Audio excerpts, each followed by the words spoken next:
Hello, welcome back to my channel. Today we will dive into the explosive fallout of Hope Logan's official resignation from Forrester Creations, her shocking theft of Hope for the Future designs for Katie's new fashion house, and the terrifying deepfake blackmail plot where Remy forces Dylan to sabotage Elektra from the inside. Let's be real for a second, guys. We all saw this coming. But the way it actually goes down is absolutely mind-blowing. Hope Logan has officially reached her absolute breaking point.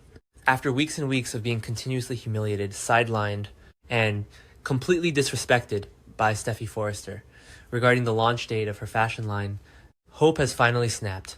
And honestly, good for her. I am completely on Team Hope here. She marched right into that CEO office, looked Steffi and Ridge dead in the eyes, and dropped the ultimate bombshell she is resigning from Forrester Creations. Just picture the look on Steffi's face. Steffi has been sitting on her high horse, acting like she holds all the cards smugly, asking Hope then what when Hope threatened to leave. Well, Steffi, then what is that? Your star influencer in the heart of your youth demographic is walking right out the door. But here's the kicker, and this is where the drama goes from a 10 to 100. Hope isn't just packing up her desk plants and leaving quietly. Oh no. She is taking the entire core design concept of Hope for the Future with her, straight to Aunt Katie's new Logan fashion house.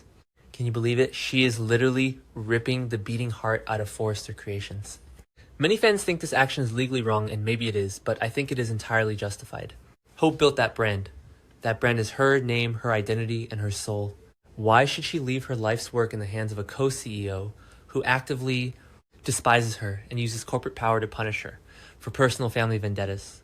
Steffi has been using the company as a weapon against the Logans for years, and Hope is finally disarming her. Of course, Steffi's absolutely losing her mind over this.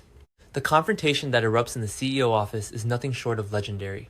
Steffi isn't just mad, she is vindictive. She immediately threatens to sue Hope into oblivion for breach of contract and intellectual property theft. Steffi is screaming about corporate espionage and stolen assets, vowing to drag Hope through the mud in a brutal, drawn-out legal war. It's crazy how history repeats itself on this show. Remember, the epic Forrester versus Spectra fashion wars from the 90s and even the 2010s with Sally Spectra. We are seeing a modern-day repetition of that exact dynamic, but this time, the call is coming from inside the house. Steffi is channeling the absolute worst traits of her grandmother, Stephanie Forrester, using legal threats to crush a Logan, but Hope isn't backing down. She has Liam Spencer in her corner, pitching Deke Sharp as her new lead designer. And she has Katie Logan's massive financial backing. And you won't believe the agonizing position this puts Brooke Logan in. Brooke is completely caught in the crossfire of this nuclear explosion. On one side, she has her daughter, Hope, who is desperately fighting for her creative freedom and independence from Steffi's tyrannical rule. On the other side, she has her marriage to Ridge and the stability of the Forrester family, a legacy that she has spent decades trying to protect and integrate into. Brooke is standing right in the middle of the CEO office, watching her daughter and her stepdaughter declare a permanent, unforgiving war on each other. I honestly feel bad for Brooke, but at the same time, she needs to pick a lane for years. Brooke has tried to play the peacemaker, trying to force this blended family to work, but I think she needs to stand by Hope 100%. Ridge is always going to blindly defend Steffi, so Brooke must be the shield for her daughter. This isn't just a simple job change. This is the permanent, unfixable fracturing of the Forrester and Logan dynasties. The battle lines are drawn, and this legal and public relations war is going to be incredibly vicious. Now, while the corporate world is burning to the ground upstairs, there is a deeply sinister, terrifying psychological thriller playing out in the dark corners of the Forrester design rooms. Let's pivot to Melissa Dillon and her absolute nightmare of a cousin Remy Price. Are you kidding me with this storyline? It is so dark, and I am absolutely here for it. Remy has revealed himself as Dillon's stalker, stepping out in that creepy, long, dark wig. And he's not just here to say hello. Remy is a full-blown cyber terrorist, and he is forcing Dillon into a corner that she might never escape from. Remy is explicitly demanding that Dillon install a highly illegal, malicious deepfake software directly into the Forrester Creations' internal computer network. His goal, to completely obliterate Elektra Forrester's reputation once and again. We already know Remy tortured Elektra with deepfake photos in the past, but now he wants to launch an inside attack using the company's own servers. And if Dillon refuses, Remy drops the ultimate blackmail hammer. He threatens to release hard, undeniable proof that Dillon wasn't just an innocent bystander. In his past cyber attacks, she was an active accomplice. That's right, guys, our sweet, innocent art teacher Dylan has a dark criminal past. I knew there was something off about her. I think this makes Dylan an incredibly fascinating, albeit completely cowardly character. She is willing to let another woman be destroyed just to save her own skin. Dylan is currently living in a state of sheer, unadulterated terror. The psychological toll this is taking on her is immense. Every single day, and she has to walk into Forrester Creations.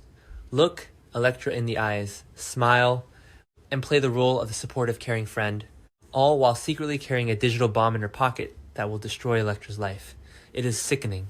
Dylan is playing a two-faced game that is bound to blow up in her face. She sits at her desk, hands shaking, staring at the flashing cursor on her screen, holding the USB drive that contains Remy's sick, deepfake malware. The guilt is eating her alive, but her fear of going to prison and losing everything Remy helped her get is paralyzing her. But Dylan isn't as slick as she thinks she is. And this is where the tension reaches an absolute boiling point. RJ Forrester's spidey senses are officially tingling. RJ has been hyper-protective of Electra lately, constantly hovering around her and vowing to keep her safe from Will Spencer. But his paranoia is actually paying off in a different way. RJ starts noticing Dylan's incredibly sketchy behavior in the design office. He catches her jumping at shadows, slamming her laptop shut when someone walks in, and sweating profusely whenever the company servers are mentioned. RJ has a lot of things entitled arrogant, petty, but he isn't stupid when it comes to reading people in his workspace. The confrontation that is brewing between RJ and Dylan is going to be a heart-stopping, breathless moment of television. Imagine RJ walking to the dimly lit design office after hours, catching Dylan right as she's about to execute the deepfake software upload. The suspense is killing me.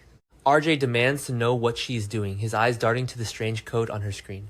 Dylan stammers, her lies falling apart in real time. This dynamic is a brilliant parallel to the history of the show.